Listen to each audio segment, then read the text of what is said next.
அன்பான தோழிகளுக்கு வணக்கம்.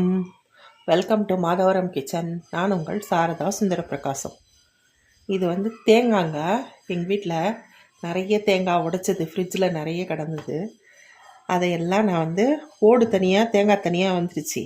அதனால் நான் இந்த மாதிரி மிக்சியில் போட்டு இதை பாருங்க பவுட்ரு பண்ணி வச்சுருக்கேன். இப்போது இதை வச்சு நம்ம வந்து ஒரு கமர் கட் பண்ணலாம். சூப்பராக இருக்கும். கமர் கட் பண்ணோம்னா சீக்கிரம் காலி ஆகிடும். தேங்காயாக ஃப்ரிட்ஜில் இருந்ததுன்னா வீணாக போயிடும். அதனால் இதை எடுத்து நம்ம ஒரு கமர் கட் ரெசிபி பண்ணலாம். அதுக்கு ஃபஸ்ட்டு வந்து நம்ம வந்து இதை வந்து கொஞ்சம் நெய் விட்டு வதக்கிக்கணும். அந்த ஈரப்பதம் போகிற அளவுக்கு நம்ம வதக்கிக்கணும். அதை பார்த்துடலாம். ஸ்டவ் ஆன் பண்ணி ஒரு பேன் வச்சுருக்கேங்க. அதில் இந்த பாருங்க ஒரு ஸ்பூன் நெய் விட்டுக்கலாம். நெய் கரைஞ்ச உடனே பாருங்க, நெய் கரைஞ்ச உடனே இந்த தேங்காயை இதில் போட்டு அப்படியே ஃப்ரை பண்ணிக்கலாங்க. மீடியம் ஃப்ளேமில் வச்சு நல்லா ஃப்ரை பண்ணிக்கலாம். தீயக்கூடாது, கருகக்கூடாது. தேங்காய் வந்து சீக்கிரம் வந்து ஒரு மாதிரி கலர் மாறிடும். அதனால் ஹை ஃப்ளேமில் வைக்காமல் மீடியம் ஃப்ளேமில் வச்சு நல்லா அந்த மாய்ஸ்சர் எல்லாம் போயிடணும். தேங்காயில் இருக்கிற மாய்ஸ்சர், ஈரப்பதம் அதெல்லாம் போகிற வரைக்கும் நம்ம இந்த மாதிரி வதக்கிக்கலாம். இது வதக்கும் போதே ஒரு மணம் வருதுங்க. அந்த மணம் வரும்போது நம்ம ஆஃப் பண்ணிடலாம். ஏன்னா வதங்கிடுச்சின்னு அர்த்தம். நல்ல மணம் வருது வதக்கும் போது. நான் இதை மிக்சியில் அரைக்கும் போது இந்த தேங்காயை ஒரு 5 ஏலக்காய் போட்டும் அரைச்சிக்கிட்டேங்க. அந்த வாசனையும் சேர்ந்து நல்லா வருது கம கமன்னு. இது ஒரு 5 நிமிஷம் கைவிடாமல் மீடியம் ஃப்ளேமில் வச்சு நல்லா வறுத்துட்டிங்கன்னா இந்த பாருங்க தேங்காய் பொடி பொடியாகிடும். பொடி பொடியாக இந்த மாதிரி இருந்ததுன்னா நம்ம வெல்லம் போட்டு சீக்கிரம் செஞ்சிடலாம். இல்லைன்னா இதில் இருக்கிற ஈரப்பதத்துக்கு வெல்லம் போட்டவுடனே இன்னும் கொஞ்சம் அது கரைய ஆரம்பிக்கும். கொஞ்சம் நேரம் ஆகும் நமக்கு செய்யறதுக்கு. அதனால் கொஞ்சம் வதக்கிட்டோன்னா நல்லா டேஸ்ட்டாகவும் இருக்கும். தேங்காய் வறுபட்டுதுன்னா கொஞ்சம் டேஸ்ட்டாக இருக்கும் கமர்கட்டு. உங்களுக்கு சீக்கிரமாகவும் செஞ்சிடலாம். இப்போது நம்ம ஸ்டவ் ஆஃப் பண்ணிவிட்டு இந்த தேங்காயை ஒரு தட்டில் கொட்டிக்கலாங்க. இப்போது தட்டில் கொட்டிட்டேன். இது வந்து பாகு வெல்லங்க. கமர்கட்டுக்கு வந்து எப்போவுமே பாகு வெல்லம் யூஸ் பண்ணாதான் அந்த சூவி கன்சிஸ்டன்சி நமக்கு வரும். கமர்கட்டு வந்து சூவியாக இருக்கும் இல்லைங்க. கொஞ்சம் அப்படியே வாயில் போட்ட உடனே அப்படியே மெல்ல மெல்ல மெல்ல மெல்ல சூவியாக இருக்கும்ல. அந்த சூவினஸ் வேணும்னா நீங்கள் வந்து பாகு வெல்லம் தான் போடணும் கமர்கட்டுக்கு. இது வந்து 1/2 கிலோ பாகு வெல்லம். இப்போது இதை வந்து இந்த தேங்காய் வந்து 2 தேங்காய் மீடியம் சைஸ் தேங்காய், இது அவ்வளோ தேங்காய். அதனால் இந்த 1/2 கிலோ வெல்லம் இதுக்கு சரியாக இருக்கும். இப்போ இந்த வெல்லத்தை நம்ம கடாயில் போட்டு கரைச்சிக்கலாம். வெல்லத்தை உடச்சி போட்டிருக்கேங்க கடாயில். இப்போது ஒரு 1/2 டம்ளர் தண்ணி ஊற்றிக்கலாம். இது கரைஞ்சி நமக்கு வந்து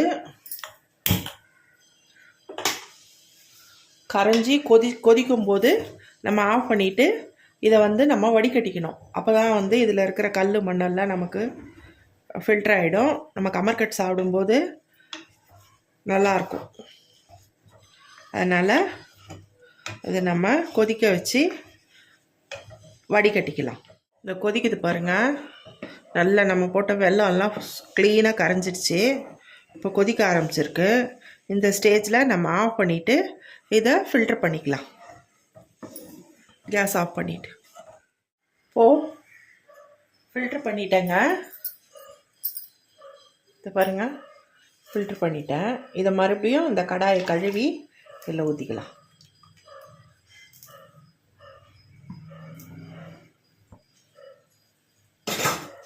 இதை பாருங்கள் எவ்வளோ கல் மண் பாருங்கள். இதில் இது பாருங்கள் கருப்பு கருப்பா. இதெல்லாம் நம்ம வந்து சாப்பிடும்போது இது அப்படியே போட்டோன்னு வச்சுக்கோங்க, இதை சாப்பிடும்போது கமர்கட் சாப்பிடும்போது அப்படியே நமக்கு கடைசியில் அப்படியே பல்லுக்கு வரும் கட்டுக்க முட்டுக்குன்னு. அதனால் எப்போவுமே வெல்லத்தை வந்து கரைச்சிட்டு நம்ம ஃபில்ட்ரு பண்ணிடணும். அப்போது நமக்கு செய்கிற டிஷ்ஷு நல்லாயிருக்கும். இது பாகு வந்து முத்துன பாகு வரணுங்க. அப்போ தான் வந்து நமக்கு தேங்காய் போட்ட உடனே கொஞ்சம் மறுபடியும் இலகும். அது இலகி தான் அந்த மறுபடியும் திக்னஸ் வரும். அதனால் முத்துன பாகு தான் வரணும். அது வரைக்கும் நம்ம எப்படியும் ஒரு 5 to 8 நிமிஷம் ஆகுங்க அந்த பாகு வரத்துக்கு. அது வரைக்கும் நம்ம பாகுபதம் செக் பண்ணிக்கிட்டே இருக்கணும். ஊற்றி ஒரு கிண்ணத்தில் தண்ணி எடுத்துக்கிட்டு ஊற்றி செக் பண்ணிக்கிட்டே இருக்கணும். இப்போது பாகுபதம் செக் பண்ணி பார்க்கலாங்க. பாருங்கள், வருது. ஆனால் வந்து கரையுது. பாருங்க, கரையுது. இன்னும் வரல. இன்னும் ஒரு 2-3 நிமிஷம் ஆகும். இப்போ செக் பண்ணலாங்க.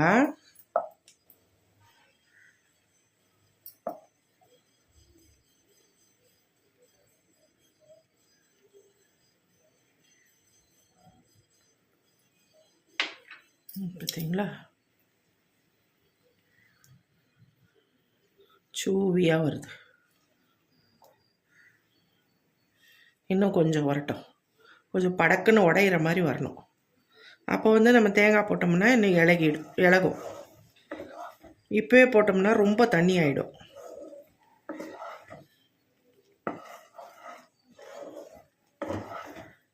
என்னதான் நம்ம தேங்காயை வதக்கினா கூட அதில் இன்னும் மாய்ஸ்சர் இருந்துக்கிட்டே இருக்குங்க. அது ஃப்ரெஷ் தேங்காய் இல்லை. அதனால் இப்போ நீங்கள் டெசிகேட்டட் கோகோனட் அது மாதிரி எடுத்திங்கன்னா இந்த ஸ்டேஜில் கூட நீங்கள் போட்டுடலாம். அது ஒன்றும் பண்ணாது. அது வந்து டக்குன்னு நீங்கள் இந்த ஸ்டேஜில் போட்டுட்டு நீங்கள் கமர்கட் செய்ய ஆரம்பிச்சிடலாம். இந்த பாருங்க,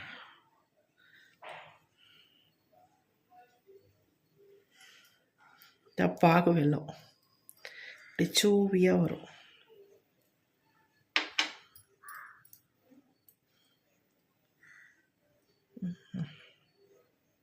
இந்த பாருங்க, இழுக்க வந்துக்கிட்டே இருக்கு.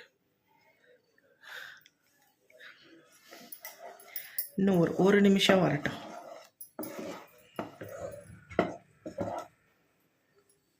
ஊற்றி பார்க்கலாங்க.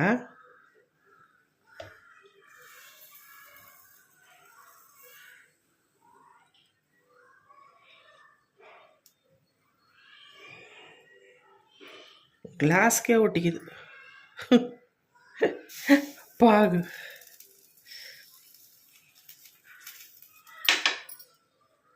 இதை பாருங்க,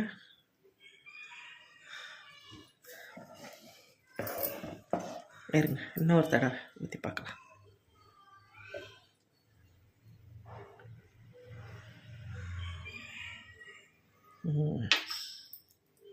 இதை பாருங்க,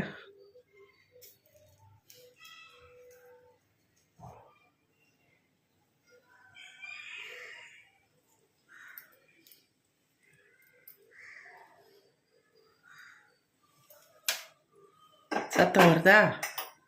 இந்த மாதிரி சத்தம் வரும்போது நம்ம ஃப்ளேமை ஃபுல்லாக லோவில் வச்சுருங்க. வச்சுட்டு இந்த தேங்காயை இதில் கொட்டிடலாம். இப்போது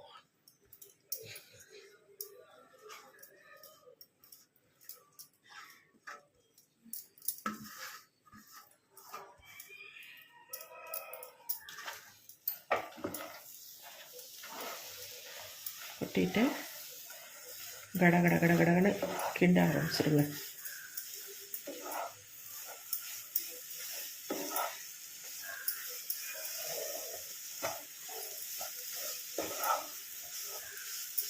பார்த்தீங்களா, அந்த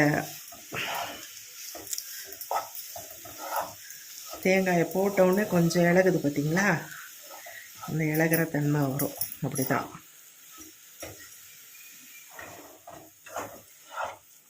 இப்போ இந்த ஸ்டேஜில் நீங்கள் ஏலக்காய் ஃபஸ்ட்டு நான் வந்து தேங்காய் திருவும் போதே அந்த மிக்சியில் அரைக்கும் போதே நான் ஏலக்காய் போட்டேங்க. நீங்கள் போடலன்னா இந்த ஸ்டேஜில் கூட நீங்கள் போட்டுக்கலாம் ஏலக்காவை. நம்ம போட்ட வெல்லம் எல்லாம் கரெக்டாக வந்துருச்சு பாருங்கள் தேங்காய்க்கு.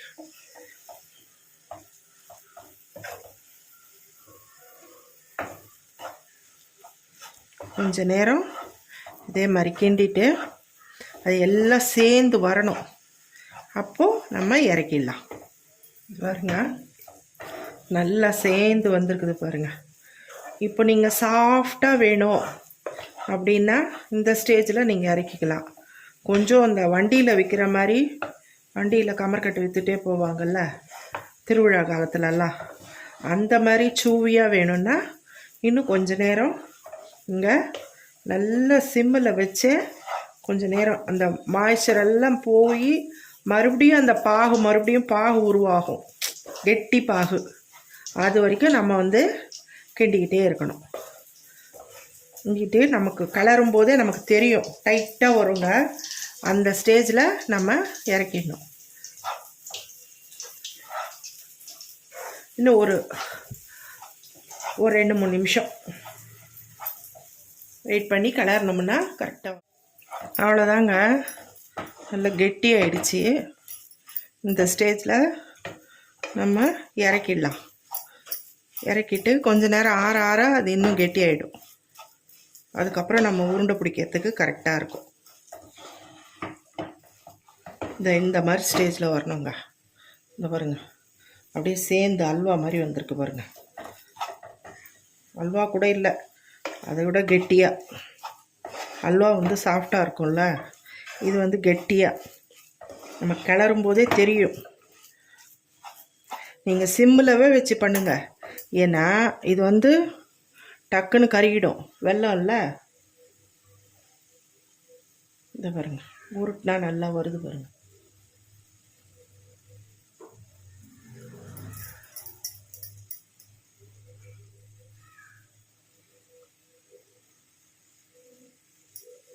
உருட்டினா நல்லா வருதுங்க. இப்போ இந்த ஸ்டேஜில் நம்ம ஆஃப் பண்ணிவிட்டு இறக்கி ஒரு தட்டில் நான் இந்த தட்டில் நெய் தடவி வச்சுருக்கேங்க. இந்த தட்டில் நம்ம கொட்டிக்கலாம். இது பாருங்க, தட்டில் கொட்டிட்டேங்க. இது பாருங்க, கடாயில் எதுவுமே ஒட்டலை பாருங்கள், அப்படியே விழுந்துருச்சு தட்டில் கொட்டின உடனே. அந்த மாதிரி ஸ்டேஜ் வரைக்கும் நம்ம நல்லா கிண்டணும். இது கொஞ்சம் நேரம் ஆறட்டோங்க, ஏன்னா சூடாக நம்மளால் பிடிக்க முடியாது. கொஞ்ச நேரம் ஆறட்டும். இப்போது இந்த ஸ்டேஜில் நம்ம ஒரு ஸ்பூன் நெய் ஊற்றிக்கலாம் அது மேலே. அப்போ கொஞ்சம் அந்த கமர்கட்டு உங்களுக்கு பார்க்குறதுக்கு கிளேஸியாக இருக்கும். நெய் மணத்தோடு சாப்பிடும்போது ரொம்ப நல்லா இருக்குங்க. இது இப்படியே கொஞ்சம் நேரம் ஆறட்டும். அதுக்கப்புறம் நம்ம கமர்கட்டு உருட்டிக்கலாம். இப்போது கொஞ்சம் ஆறிடுச்சிங்க நல்லா. இப்போ கைக்கு கொஞ்சம் நெய் தடவிக்கிறேன். நெய் தடவிக்கிட்டு சின்ன சின்ன உருண்டைங்களா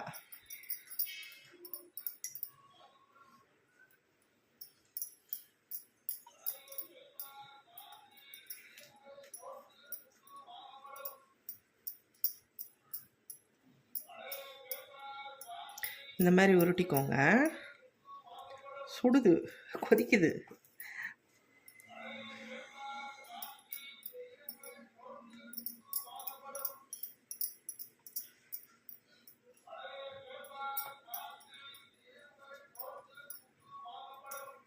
இந்த மாதிரி எல்லாத்தையும் உருட்டிக்கலாங்க.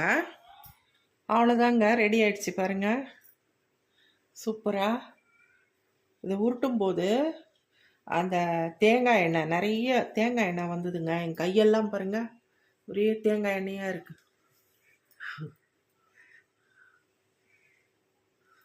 உருட்டும் போது அப்படியே அவ்வளோ தேங்காய் எண்ணெய் வந்ததுங்க. நம்ம போட்ட நெய் அதெல்லாம் எப்படி இருக்குது பாருங்கள், சூப்பராக. இதை நீங்கள் பாகு எடுத்துட்டு அதுக்கப்புறம் நீங்கள் தேங்காய் போட்ட அப்புறம் கூட ஒரு 10 நிமிஷம் நீங்கள் சிம்மிலவே வச்சு கிளறணுங்க. அப்போ தான் உங்களுக்கு இந்த மாதிரி சூவியாக வரும். உங்களுக்கே தெரியும், பதம் நல்லா சுருண்டு வந்துடும் அல்வா மாதிரி. அப்போ கெட்டியாக இருக்கும், நம்மளால் கிண்ட முடியாது. அப்போ ஆஃப் பண்ணிவிட்டு அப்போ எடுத்து போட்டு ஒரு 2-3 நிமிஷம் கொஞ்ச நேரம் ஆற விட்டு உடனே நீங்கள் உருண்டை பிடிக்க ஆரம்பிச்சிடணும். ரொம்ப ஆற விட்டிங்கன்னா கூட உங்களால் உருண்டை பிடிக்க முடியாது, டைட் ஆகிடும். பாருங்கள், இது இப்படி ஒட்டுற மாதிரி தான் இருக்கும், அதுக்கப்புறம் நல்லா ஆகிடும். இது நாங்கள் சின்னப்போ சென்னையில் பழைய வண்ணாரப்பேட்டைன்னு ஒரு ஏரியா இருக்குது, அங்கே தான் எங்கள் வீடு. நாங்கள் சின்ன போயிருந்தப்போ அங்கே வந்து பக்தவத்சல பெருமாள் கோவில்னு ஒரு கோவில் இருக்கும். அந்த கோவிலில் பங்குனி மாதம் வந்து திருவிழா நடக்கும், 10 நாள் திருவிழா நடக்கும். ராத்திரியில் தான் வந்து வாகனத்தில் இந்த பக்தவத்சல பெருமாள் ஒவ்வொரு நாள் ஒவ்வொரு வாகனத்தில் வருவார். அப்போ எங்கள் பாட்டி எங்களெல்லாம் அங்கே கூட்டிகிட்டு போவாங்க நைட்டு இந்த வாகனத்தை பார்க்குறதுக்காக. ஒவ்வொரு வாகனம், யானை வாகனம், குதிரை வாகனம், அப்புறம் ஹம்ச வாகனம், நிறைய வாகனங்கள். 10 நாள் திருவிழா நடக்குங்க, சூப்பராக. அப்போ நாங்கள் போவோம். அதாவது அப்போ அந்த ஸ்டேஜில் வந்து நம்ம வந்து சாமி மேலே பக்தியோடு போக மாட்டோம். ரிட்டர்ன் வரும்போது அது வண்டியில் இந்த மாதிரி கம்மர்கட்டு, தேங்காய் பர்ஃபி அதெல்லாம் வச்சுட்டு இந்த தள்ளு வண்டி மாதிரி இருக்கும் பாருங்கள், 2 கட்டை வச்சு கட்டை வண்டி மாதிரி அதில் வச்சு தள்ளிட்டு வருவாங்க. அதை வாங்கி கொடுப்பாங்க எங்கள் பாட்டி. அதை சாப்பிட்றதுக்காகவே அந்த திருவிழாவுக்கு நாங்கள் நைட்டு முழிச்சிருந்து போயிட்டு ரிட்டர்ன் வரும்போது எப்படி 11, 12 ஆகிடும் எங்களுக்கு வீட்டுக்கு வர்றதுக்குள்ளே, கோவிலுக்கு போயிட்டு வீட்டுக்கு வர்றதுக்குள்ளே. அதை ஒன்று தான் வாங்கி கொடுப்பாங்க, 1 இல்லை 2, அவ்வளோதான். அது அவ்வளோ டேஸ்ட்டாக இருக்குங்க, வாயில் போட்டுக்கிட்டு. அது அங்கேருந்து கோவிலேருந்து நம்ம வீடு வர வரைக்கும் அதை அப்படியே மெல்லமாக மென்னுக்கிட்டு அவ்வளோ டேஸ்ட்டாக சாப்பிட்டுக்கிட்டே வருவோம்.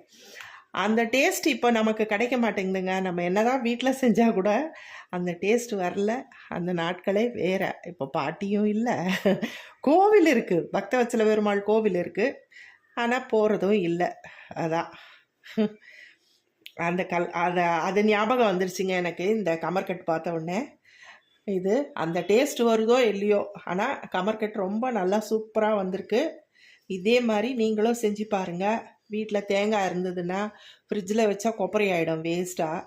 இது வந்து ஃப்ரெஷ் தேங்காயில் தாங்க செய்யணும். நீங்கள் டெசிகேட்டட் கோகோனட்டில் கூட செய்யலாம். ஃப்ரெஷ் தேங்காயில் செஞ்சால் இன்னும் டேஸ்ட் நல்லாயிருக்கும். செஞ்சு பாருங்கள், எப்படி இருக்குதுன்னு எனக்கு கமெண்ட் செக்ஷனில் சொல்லுங்கள். நல்லா இருக்கும். இது ஒன்று வாயில் போட்டுக்கிட்டால் போதும், ஒரு 1/2 hour வரைக்கும் நமக்கு வாயில் அப்படியே இருக்கும். இதை செஞ்சு பார்த்துட்டு எனக்கு கமெண்ட் செக்ஷனில் தெரிவிங்க. இந்த ரெசிபி உங்களுக்கு பிடிச்சிருந்தா லைக் பண்ணுங்கள், ஷேர் பண்ணுங்கள், கமெண்ட் பண்ணுங்கள். மறக்காமல் சப்ஸ்கிரைப் பண்ணிவிடுங்க. Thank you friends.